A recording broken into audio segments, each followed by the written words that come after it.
Hi guys, welcome back to my channel. मैं हूँ दीक्षा और आज के वीडियो एक रिक्वेस्टेड वीडियो है। मुझे किसी ने कमेंट करके कहा, 2 से 3 बार कहा उन्होंने मुझे कि दी आपकी लाइफ में जब लॉ ऑफ अट्रैक्शन आया तो आपने कैसे विजुअलाइजेशन किया। क्योंकि जब मैं विजुअलाइज करने की कोशिश करती हूँ तो मेरी आंखों के सामने केवल अंधेरा ही आता है। मैं स्पेसिफिक पर्सन के फेस को ठीक से देख ही नहीं पाती हूँ। ठीक है, तो देखिए, हो सकता है आपकी सिचुएशन अलग हो और मेरी सिचुएशन अलग थी। मेरी क्या सिचुएशन थी, जब मैंने मेरे पर्सन को मैनिफेस्ट किया था, मतलब कि जब मैं उनका नाम भी नहीं जानती थी, उनका फेस भी मैंने नहीं देखा हुआ था, वो मेरी लाइफ में कहीं से कहीं तक थे ही नहीं। ठीक है, तब मेरी लाइफ में लॉ ऑफ अट्रैक्शन आया था। क्योंकि कुछ ऐसे केसेस में देख चुकी थी कि शादी के बाद मतलब कोई कोई खुश नहीं रह पाता है, तो मुझे ऐसा लगता था कि कहीं मेरे साथ भी ऐसा ही कुछ ना हो। तो उस डर की वजह से मैंने डिसाइड किया कि मैं अपना स्पेसिफिक पर्सन, मतलब कि अपना लाइफ पार्टनर में खुद मैनिफेस्ट करूँगी। तो फिर मैंने क्या किया, जब लॉ ऑफ अट्रैक्शन मेरी लाइफ में नया नया ही आया था उस टाइम, तो फिर मैंने सोचा कि ठीक है, मैं भी इस चीज़ को करके देखती हूँ कि 21 दिन ऐसा करने से सच में ऐसा होता है क्या। तो मैंने 21 दिनों तक विजुअलाइजेशन किया। लेकिन जब, देखिए, एक बात मेरी आप ध्यान से सुनिएगा, जब किसी पर्सन को हमने देखा नहीं होता है, उसका नाम हम नहीं जानते हैं, ऐसी कंडीशन में क्या होता है, अफर्मेशंस बहुत ज़्यादा हेल्प करती है हमारी। तो मेरे साथ भी यही हुआ, जो कि मैंने उनको देखा ही नहीं था। ठीक है, तो मैं क्या करती थी, मैं रात को सोने से पहले मैं बिस्तर पर लेट जाया करती थी और फिर मैं अफर्मेशंस बोला करती थी, आंखें बंद करके। इस प्रकार से आंखें आपको बंद कर लेनी है, लेट जाना है और आपको अफर्मेशंस देनी है उस पर्सन के बारे में जैसा आप पर्सन चाहते हो।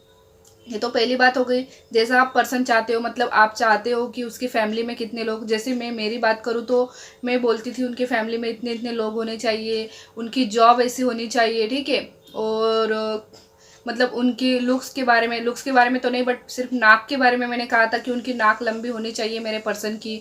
और सबसे महत्वपूर्ण चीज़ें मैंने ये बोली थी, मोस्ट इंपॉर्टेंट चीज़ें जो मैंने बोली थी, ये मैंने अफर्मेशंस में रखी थी हमेशा की वो मेरी बहुत रिस्पेक्ट करे, बहुत वैल्यू करे, केयर करे, मुझसे अनकंडीशनल लव करे। ये जो 4 चीज़ें हैं ये मैं डेली डेली बोलती थी। साथ में उनके नाक के बारे में भी मैं डेली बोलती थी।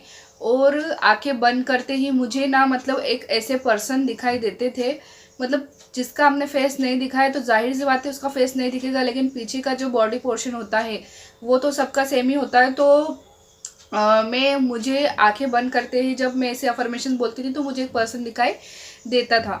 और फिर बाद में जब मैंने कंप्लीट किया, मेरे जो ये प्रोसेस था उसको मैंने कंप्लीट किया, फिर पता नहीं कैसे अपने आप ही लेट गो हो गया। लेट गो के बाद ही वो मेरी लाइफ में आए मेरे पर्सन। ठीक है, फिर हम दोनों में बातचीत शुरू हुई, फ्रेंडशिप हुई।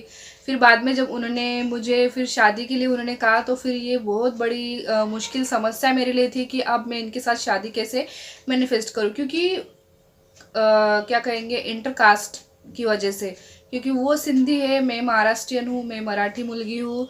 तो फिर ये बहुत ही मतलब डिफ़िकल्ट था मेरे लिए, लेकिन मैंने किया क्योंकि मुझे विश्वास था लॉ ऑफ अट्रैक्शन पे, यूनिवर्स की पावर पे, और सबसे ज़्यादा विश्वास था मुझे कि मैं कुछ भी मैनिफेस्ट कर सकती हूँ, मैं कुछ भी अट्रैक्ट कर सकती हूँ।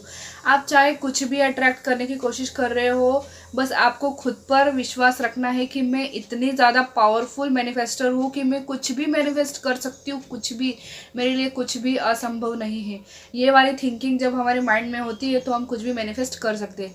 तो ये पहली वाली कंडीशन हो गई कि जब हमने देखा नहीं होता है एसपी को तब हम कैसे मैनिफेस्ट करें। दूसरी चीज़ ये कि आप आपके एसपी को आपने देखा हुआ है, उनका नाम भी आप जानते हो। ठीक है, आप शायद पहले रिलेशनशिप में थे, अभी नहीं हो, नो कांटेक्ट है, तो फिर से कैसे मैनिफेस्ट करें। या फिर कोई आपका क्रश है जिनको सिर्फ आपने देखा हुआ है, उनका नाम आपको पता है, उनको आपका नाम नहीं पता है, तो फिर ऐसी कंडीशन में क्या करें। देखिए, ऐसी कंडीशन में क्या करना है, आपने उनका फेस देखा हुआ है, राइट। अगर नहीं तो फिर अगर आपके पास उनकी पिक है तो आपको क्या करना है, जब आप विजुअलाइज करने के लिए लेट रहे हैं तो आपको उनकी पिक को देख लेना है। पूरे ध्यान से उनकी पिक को आप देख लीजिए, अच्छे से देख लीजिए, ताकि वो आपकी आंखों में रह जाए उसकी पिक्चर। ठीक है, फिर आपको लेटना है, विजुअलाइज करना है और उनकी वही पिक आपको विजुअलाइज करनी है।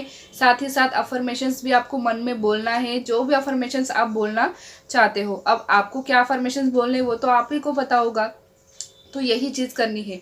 अगर वो पर्सन आपके साथ पहले से रिलेशनशिप में थे तो जाहिर सी बात है उनकी पिक आपके पास होगी, तो पिक देखकर आप कर सकते हो। अगर आपने सिर्फ उनका नाम जानते हो, सिर्फ उनको देखा हुआ है, तो उनके चेहरे को आप ध्यान रखिए, उनके फेस को आप ध्यान रखिए, ठीक है। और फिर उनका फेस विजुअलाइज कीजिए। आप विजुअलाइज कीजिए कि साथ में आप लोग बैठे हुए हैं, बातें कर रहे हैं, हंस रहे हैं, कॉफ़ी पी रहे हैं, साथ में कहीं जा रहे हैं, मंदिर में पूजा कर रहे हैं, दोनों साथ में बैठे हुए हैं भगवान के सामने। ये तो सबसे बेस्ट तरीका है। भगवान के मंदिर का विजुअलाइजेशन अगर करेंगे ना तो बहुत ज़्यादा अच्छा होगा। तो ये चीज़ आप ज़रूर कीजिए, कोई मुश्किल नहीं है, बस कोशिश कीजिए। 2-3 दिन आपको ऐसा लगेगा कि मुझसे नहीं हो पा रहा है, 4 दिन 6 दिन ज़्यादा से ज़्यादा, लेकिन 7वें दिन से आपको आदत हो जाएगी, विजुअलाइजेशन होने लग जाएगा। तो इस बात में आप कोई टेंशन मत लीजिए, बहुत आसान होता है। बस अफर्मेशंस बिल्कुल सही बोलिए, अफर्मेशंस चेंज नहीं करना है, डेली आपको सेम अफर्मेशंस देनी है। सो आई होप आपको समझ में आ चुका होगा किस प्रकार से आप विजुअलाइज कर सकते हैं। तो मिलेंगे अगले वीडियो में, तब तक के लिए अपना ध्यान रखिएगा। Bye bye.